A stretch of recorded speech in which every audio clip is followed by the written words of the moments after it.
Join Johannes, a necromancer of some little infamy, and his charismatic brother Horst in the many adventures of the Cabal brothers on the Necromancer's Deathcast. From circuses to dreamlands in turn-of-the-century Never England, author Jonathan L. Howard brings his dry wit and exceptionally clever writing to the series of the most intense and tumultuous proportions. Rise up, all ye undead, and rejoice in the wonder that is the Necromancer's Deathcast.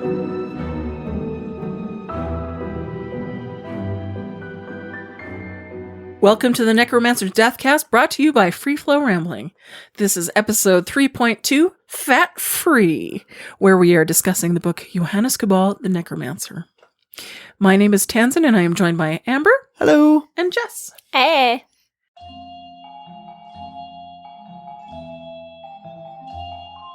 Chapter 2. Cabal finds himself in the flatlands where he is forced to make short work of two miscreants. He manages to make his way to the abandoned train line where he finds the remains of a carnival train. Satan's avatar hints to him how to get his start, and Cabal quickly goes about collecting staff. So Chapter 2, in which Cabal practices his map reading and meets an old acquaintance. We start off in the dreary landscapes of the flatlands. We didn't bring it up too much in the last episode, but the way that JLH names his chapters is just an extra level of sarcasm, too, thrown on.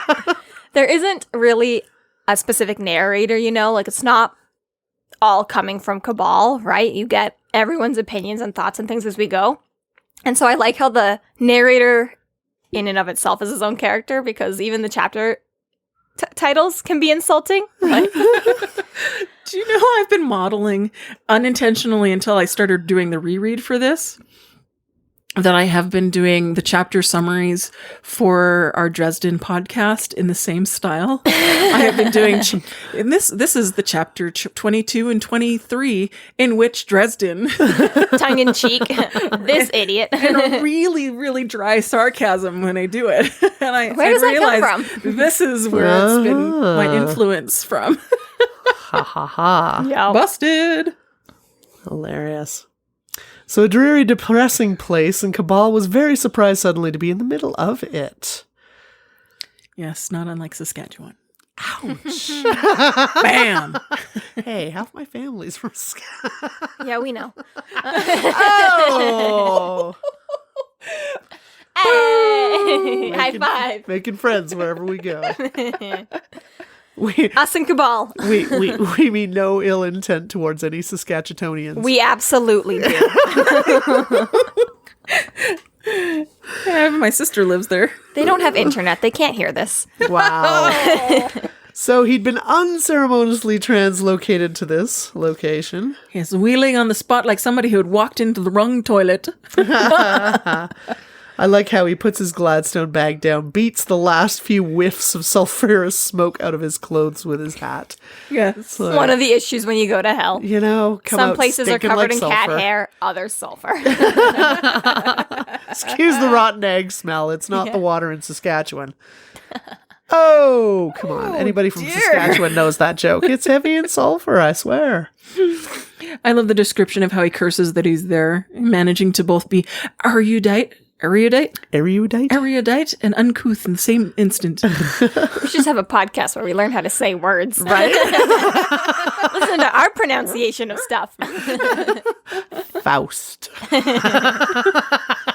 Faust. Was I saying it wrong? It's okay. Oh, you guys gotta hold me. It's okay. You don't have a German accent. I'll let you through. Faust. Faust. Das ist gut, ja. Yeah.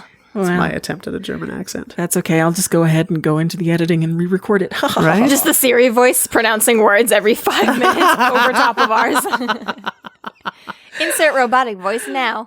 Just you wait, because I might actually do it. Like our next blog post will be a glossary of terms the author used that we had to look up.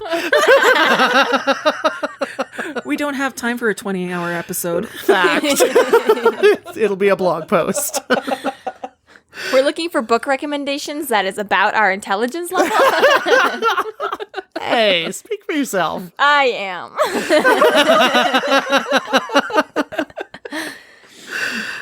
Dear JLH, yes, there are intelligent readers out there. We try to pretend that we are. Hey! Is it working? Hilarious. Cabal finally finds on the map the Red Cross to assume his destination, only after a theatrical sigh. But he's not a showman.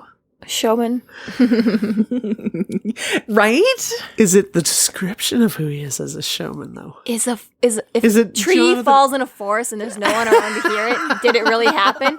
If there's no one around to witness your long-suffering sigh, what's the point? If a necromancer arrives in the desert and sighs, is there anyone who hears it? In this case, Dennis and Denzel are. Dun, dun, dun. Oh my god, I laughed when I read the first line so hard. The two men whom he caught in pantomime of stealth were of disreputable appearance. I just... A pantomime of stealth? Yeah. Like, nice try, boys. Nice try. I just think of like a Looney Tunes cartoon where they're like... Like when Elmer Fudd's chasing after after Bugs Bunny. Yeah. Yeah, it's a very fitting description of them because as it gets into it, they're not used to company, so they've been waiting a long time to get the Rob jump some on someone. unsuspecting prey. Yes.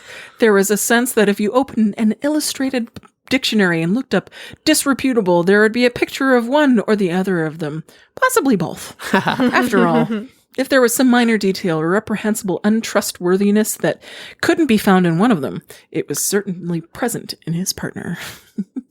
And here's where I get to plug the purchase of the audiobook over all others, because I can't remember who the narrator is for the audiobooks. But like his switching of the accents for Denzel and sorry, what's the other dude's name? Dennis. Denzel and Dennis is actually really funny to listen to. Like a British person actually reading out like the her, gentlemen, her, and sort of the tall one, Dennis. Like he actually goes through the vocals. Oh, that's cool. It is entertaining. He really does a good job of it. I'll have to look and see who actually does the audiobook narration. I started the first chapter with the audiobooks, but I fell asleep by the time I got to chapter. See, whereas I listen to audiobooks because I can actually, do dishes and clean house and multitask, because Right. sitting still for longer than 10 minutes. I mean, hey, you got me for an hour on these podcasts, and that's And we are thankful. We are. Thank you. for this, I can last for an hour or so. Yeah, so these Dennis and Denzel also, as well as the Looney Tunes, really remind me of like the Tweedledee and Tweedledum and Alice in Wonderland, where it's just like, sat sitting on the rock, not doing anything, waiting to cause problems, but really just nothing until the opportunity is there. Right? And like Cabal's reaction to it too, like he was getting irritated. He was on a tight schedule and just wished they'd hurry up and mug him. Just get on with it. So this is my other point. I don't know if I'm jumping ahead of your notes, but as they try and rob him, he's like pulling things out of his bag and he's like, well, you don't want this because it's useless to you, and you don't know how to use this, so it's useless to you, and this won't be worth much if you don't know how to use it, so you don't want this, right? And he's going through and he's going through and he's going through, but this is the man who isn't a showman and isn't a people person and blah, blah, blah, going through this whole rigmarole until he pulls out his gun. Maybe it's a sleight of hand, right? That might be a bit too ahead, but my point is that for all of he is not a carnival, fun, theatrical person, he's absolutely is. Bank teller sells skull surgical equipment, files of test batch 247, and then the Weebly. And he very nicely lies that it's a clay skull. Why? What do you care? Tries not to freak him out too much. You're in the middle of the desert and are about to shoot them dead. And the interaction that they have, like when he first, he talks about they're trying to charge him the toll. And he says, well, I didn't see a toll gate. Like there can't be any toll if there isn't a toll gate. There ain't no toll gate. Right? And how can there be a toll? So it's like, once logics again, the fuck out of them right away. Right? And that's what I'm saying. Like, okay, so can you be hyper logical, pragmatic, and still be a showman at the same time? Right? Like, is it Is it the ends justify the means, or is it really just for show? But again, this back and forth banter that he's purposely creating, he knows what he's doing, and that is showmanship. And I think, and again, like this whole toll thing, and it's very funny with the two, because they're just like, oh my God, like we've barely ever even needed a plan A because we never run into anyone, and now we needed a plan B, like what the fuck, right? But that's very much like, say what you want about him being this pragmatic scientist, but he's on the ball all the time. Like, he's ready to go, raring to go. Like, he's got very smart wit. Yeah, and part of that can just become natural to people. Like, you are just quick on your feet when presented the opportunity to be a sarcastic little bastard. But at the same time, he's not as dry and pragmatic if he's got that capability, Mm-hmm. Well, I like this quote. Cabal, who spoke barefaced liar like a native when the situation called for it. Like, that's again with like that really quick wit. Well, you think even like another character who is vastly different from Cabal, but in the general, like, very like, I'm smart and I don't play around with jokes and understand why someone wouldn't want to be. Think Sheldon from The Big Bang.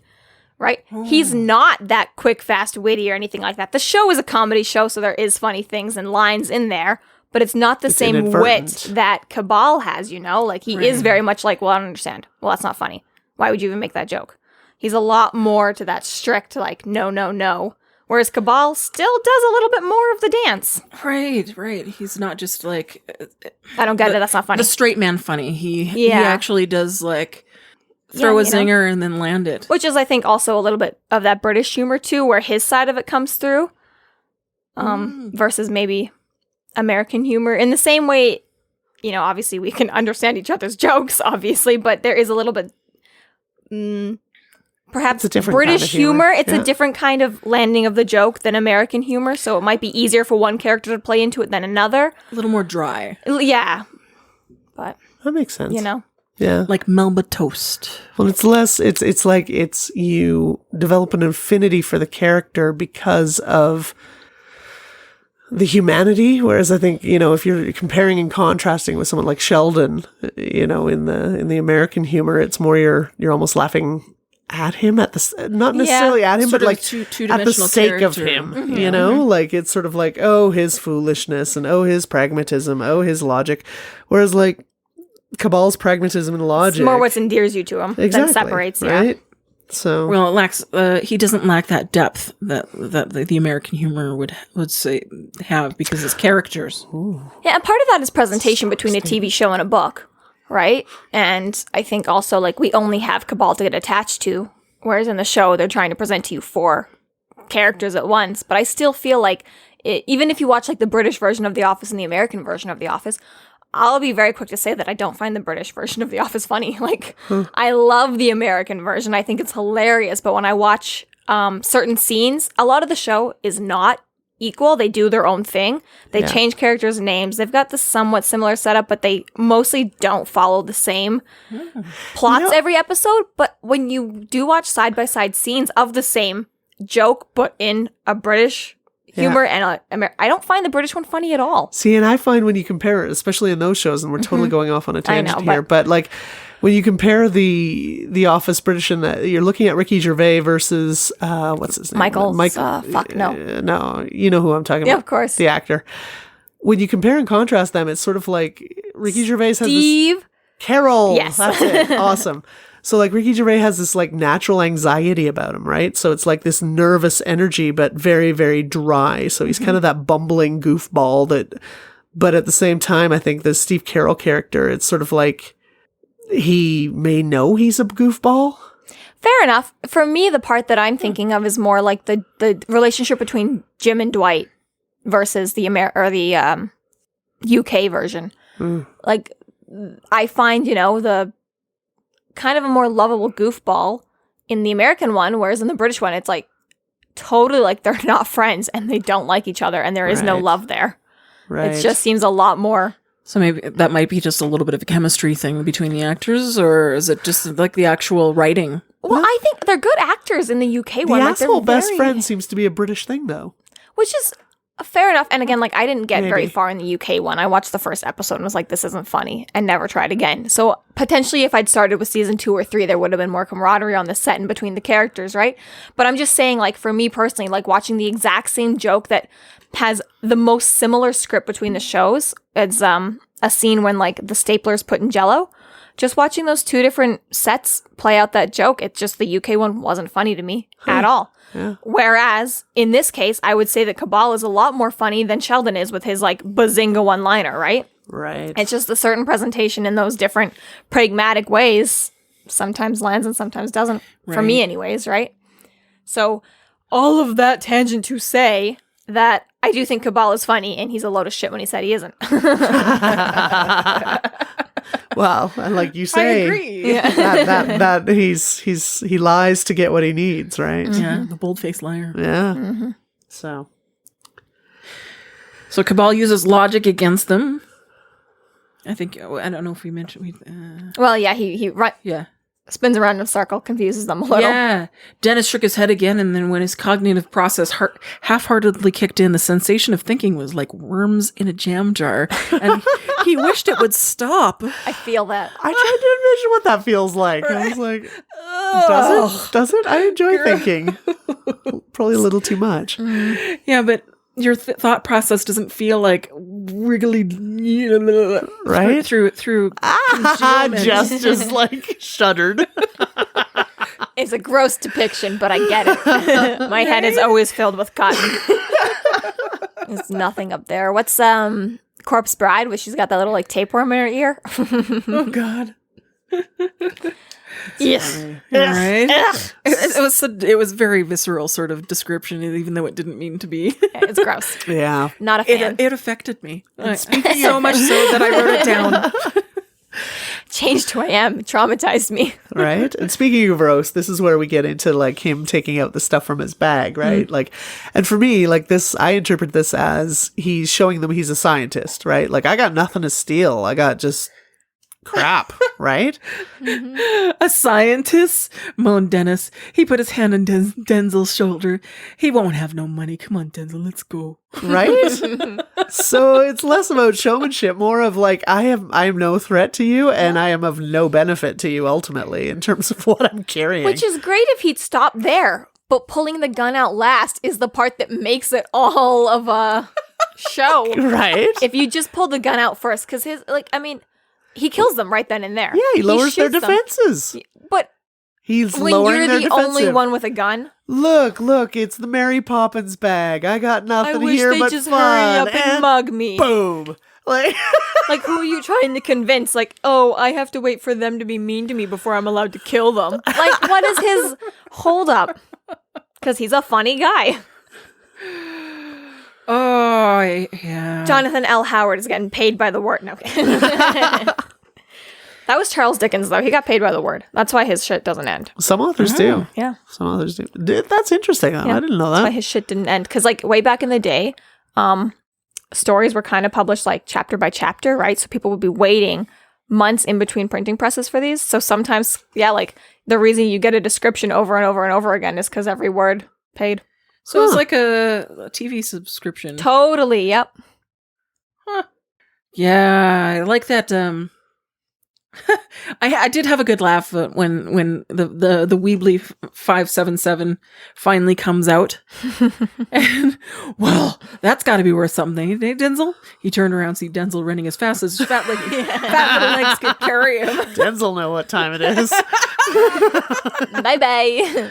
Sadly, flat little desert. Have Not you doing much. ever looked up the like how big the Webley cannon of a gun is? Cabal is packing. Well, He here's my lifts. question. Okay, so now going back in time, I asked Hansen this about files of test batch 247. Mm-hmm. Now, am I reading too much into this? Because there was experiment 472, was it? Yeah, it was very close to that. It was 4-7 something. Yeah, I think it was So- 472. Yeah. So, like, do we have a thing for these numbers, JLH? I don't know. Maybe I'm reading too much into it. And especially because, yeah, like, apparently this is later on. So yeah, are the numbers, like you said, counting down or Well, for a translate man to who something does else? everything by Dewey Decimal System for his own bloody, book collection, you would think that he's got some sort of,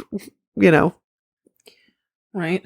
series of classifications of his experiments and Well, and the numbering. I would imagine that they're going linearly.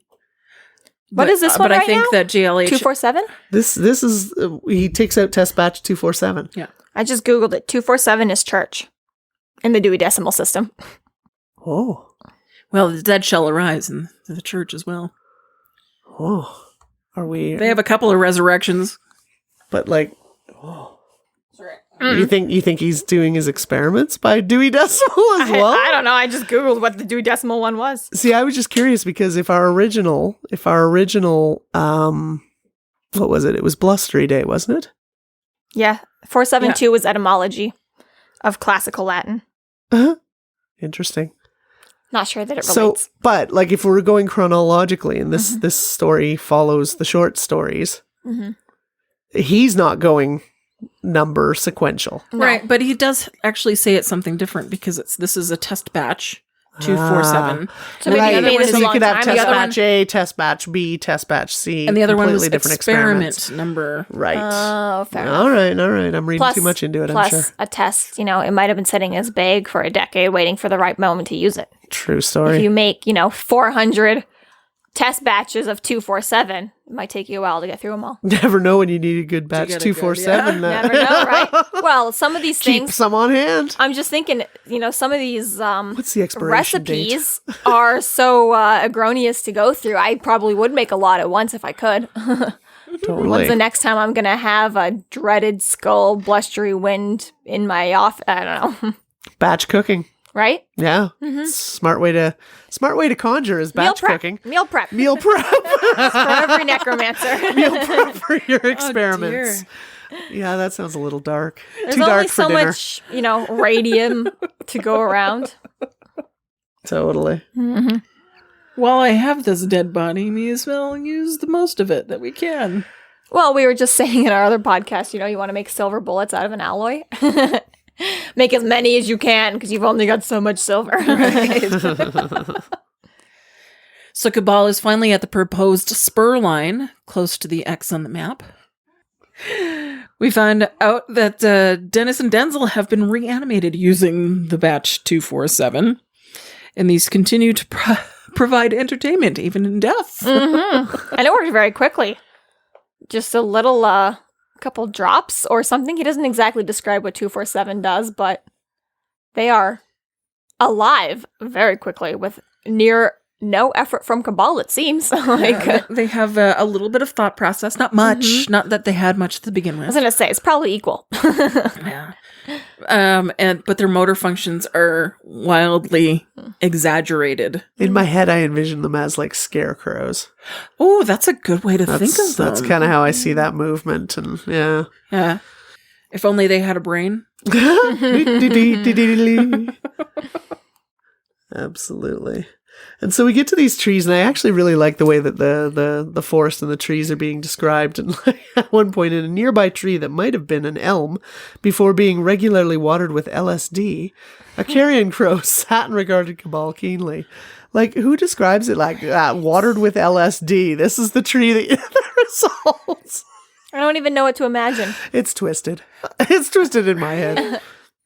I found a great picture that I thought was of what the train line might have looked like, with the exception that this picture has a lot of leaves. But if it had been without, I'm going to post it on the website. But the whole train itself is this sort of rusted out thing. This, he said quietly, must be the place. It is so melodramatic. That was a lovely moment. So he does like describe this train really cool. It is not like, okay, so if you've ever read Black Beauty, right? They're considered to be like, they're referred to as monsters in the distance, right? Because the horses don't know what the fuck a train is, but they're like, it's loud and fast and scary and we don't like it. So the first time I ever read Black Beauty, and like they're describing monsters, I was like, the fuck is going on in this book about horses, right? I was legitimately confused. I didn't pick up that it was trains. So for me, again, when he is first like talking about this like locomotive, he was just like, look at this massive monster. And I was like, not again, what's in here? Is this from a horse perspective? Wait. What book am I reading? It's all connected. Yeah, there's the description of the train is quite wonderful. Mm-hmm. Despite any number of tempting perches for local incontinent birds, the only dirt on it was the coating of a curious black rust that came off in his fingers like a very coarse soot. Cabal sniffed at it cautiously and was instantly put in mind of energetic evenings down in the cellar, sawing up the evidence and putting it in the furnace before the police arrived. He pushed his tinted spectacles up his nose and blinked thoughtfully behind them. What exactly does this thing run on? He hoped it was wood or coal. It would be much more convenient.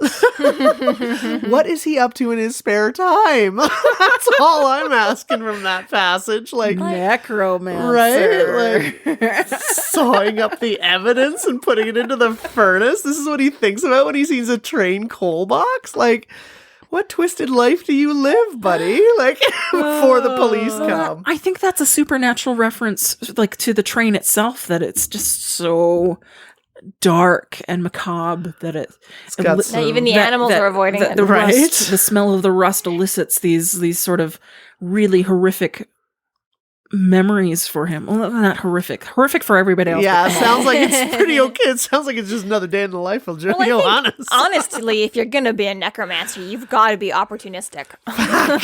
So, yeah. A corpse doesn't come by just every day, right? Well, and if you need to get rid of a corpse, you need to be willing to do what it takes to get rid of it. Before the cops show up, at least, yeah. And I think we do get a little more of that sort of historical background as we go through it. There's one point where, and again, this might be a bit of a spoiler into the book, but it's like, somebody thinks he's not worth it. And he's like, well, all these mobs chasing me and, numerous police constables and, would say otherwise, essentially. Like, Whoa, do you know how many wanted lists I'm on? right? Like, what do you mean I'm not worth it? Like, I disagree. Oh, man. A crow attacks Dennis. And I really liked this sort of Cabal simply just tells the bird to stop and to come here. And it does. It not only does he perch on his shoulder, but he tells it not to shit on his shoulder. Kronk, says the crow, which may have meant, yes, master. It could equally have meant, you'll have to catch me first, bugger lungs. Either way, it kept his sphincters tight. Well, when a necromancer Lovely. tells you not to shit on his shoulder, I'd pay attention. Yeah.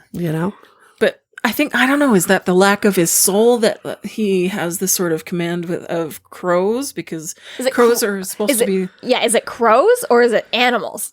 Is it birds or is it crows?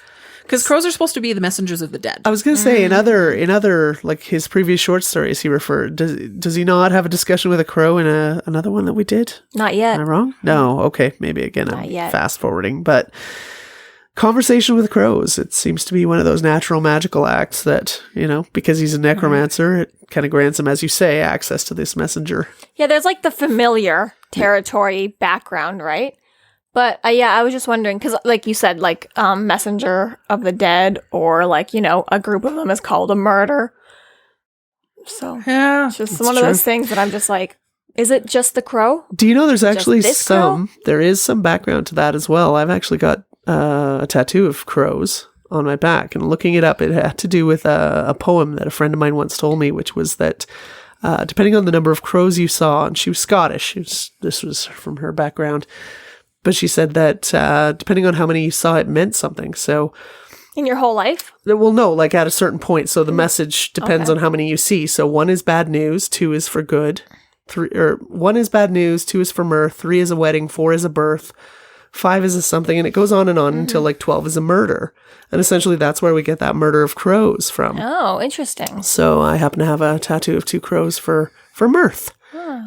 Also means joy. But yeah. Interesting. But like that's actually from a poem, I believe, like historically, that depending on an understanding, I guess, folklore. So here's where we meet the little old man who comes to Cabal. And this is sort of hearkening back to that Satan's avatars, that which is creating all the problems for Cabal's experiments, not having a soul. So all of the characters that were quote unquote randomly introduced at beginning start to make reappearances. Well, and the character itself, the little old man, was not in any real sense little or a man. He was certainly, however, very old. He was the embodiment of an archetype. The old codger with the flat cap and the gray beard. He cackled, rolled his own foul-smelling cigarettes, and when, on form, he could be relied on to dribble. He was the exact sort of person that makes youth fashionable. He was also one of Satan's numerous avatars, fragments of personalities and random thoughts that had taken into form in the mortal realm. They allowed him to maintain a steady background hum of elemental evil in the world while he concentrated on more important things down in hell. His cribbage game, for example.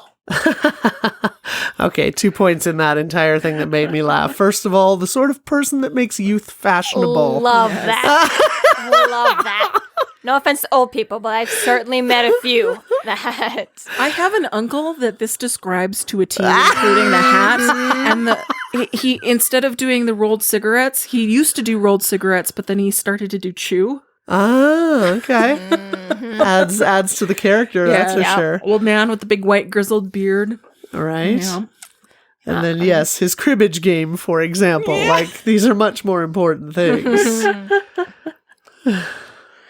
So the little old man produces an hourglass with powder in it. I thought this was an interesting way to show the passage of time and the supernatural aspect of it, because it shows a small dusting in the bottom, so it didn't matter if you turned it upside down or not. It was always this steady stream, but only a light dusting in the bottom. Oh. So what does that mean to you? That Satan likes his special effects. Nothing is final. Right. That it doesn't follow the... Well, is this the part where it's like where he's talking about how the powder actually defies gravity and like you can turn it all sorts of ways and makes a cool party trick? Yeah. He's like, I'm going to have a soiree just to do that. He's like, you don't have any friends. Exactly.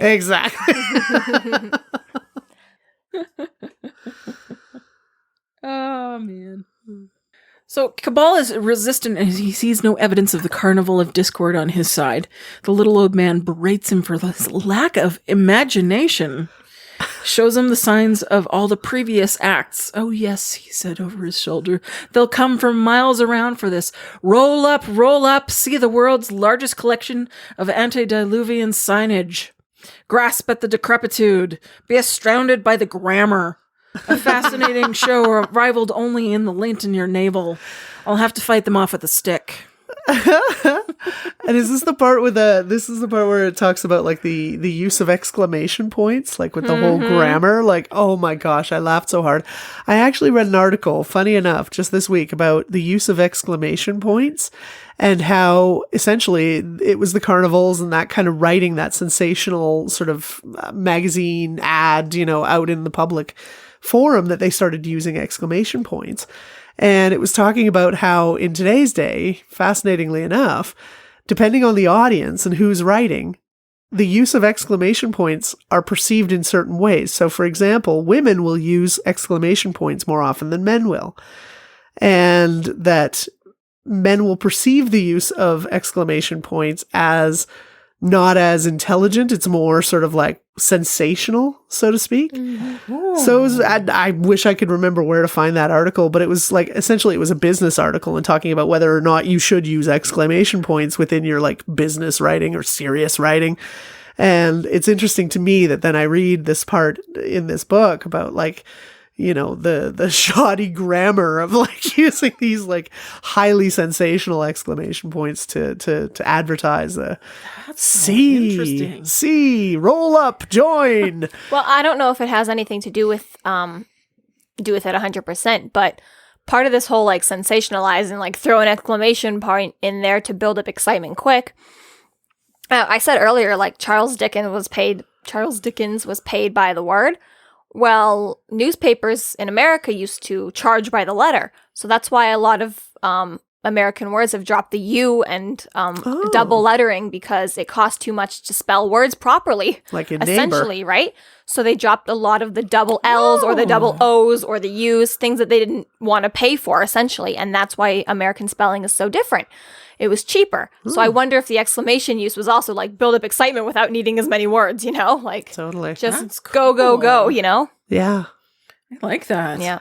And actually, originally in historical literature, the article also said, further to that it was like, it was originally introduced, and I can't remember which author first started using it, but like you see the original sort of instances of exclamation point in things like Moby Dick, where you have to shout commands, and you have to be heard, right? So, lo, he cried, right? Like, it's the lo that gets the exclamation it's more fictional point. setting that brought it, because Yeah. before then you wouldn't have needed that intensity. Yeah, well, and like having to write something and grab people's attention. It's like it started off in literature, but then made its way into the advertising, and Interesting. that sort of the carnival sideshow just took it and ran with it. That whole culture. And Cool. Yep. see the naked lady, hear the wonderful sounds and sights.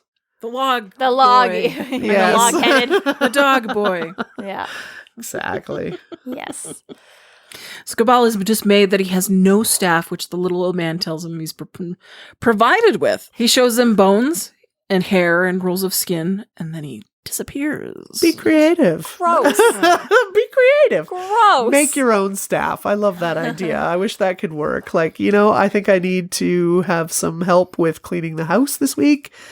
So I think I'm just going to make a staff. Normally it's like, oh, if you don't have any flesh at home, store-bought is fine. And it's like the exact opposite. Like, Beyond Meat, the new version. Oh, sorry. Wrong. Too we're dark. on to you, A&W. Too dark. Too dark for podcasting. Too dark for a Necromancer's podcast. Sorry, Deathcast. Stick to the branding. So yes, the two banter back and forth. Yeah. Well, and that's another point that gets brought up too, is that like Cabal is a little bit like petulant about like how like pissing people off. He's like, I'm not going to be very popular if I'm stealing souls. And it's like, dude. Right. Dude. Yeah, are you working towards a popularity vote? Yeah, like Probably you not. already weren't. Ostracized yourself. Yeah. It's just like this started off with a necromancer of Little infamy. Cabal ties these items together and intones, I invoke thee using a little bit of Satan's influence as blood. The items come together as a painfully thin man. Lovely the little description of the hair trying desperately to connect to the skull to only fail miserably, but it tried. Oh, poor hair. My question is, why did he use Satan's blood for this? Does it get explained later on? And I forgot, because like, wasn't he able to do this without Satan's blood? I don't think so. No? I think he had to use Satan's influence to be able to But if he's a invoke. necromancer, wasn't he invoking already? How is this his first body?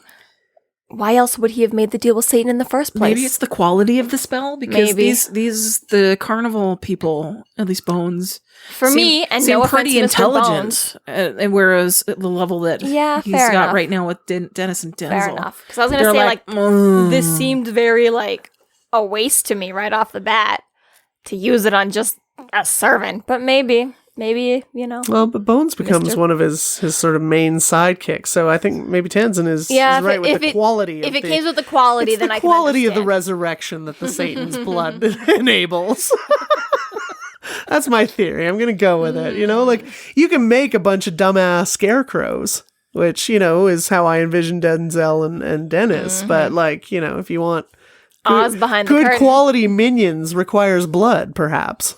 yeah. Fair enough. A sacrifice of, so to speak, because that's all he's got is one drop Yep. to be able to fuel this whole So thing. just slightly diminished. It was not the whole drop, so clearly he gets to use this a few more times, because a drop I would imagine would go fast, but it specifically said that it was only slightly diminished. See, and maybe I missed the point where like Cabal got access to Satan blood. Where Satan was gave that? it to him.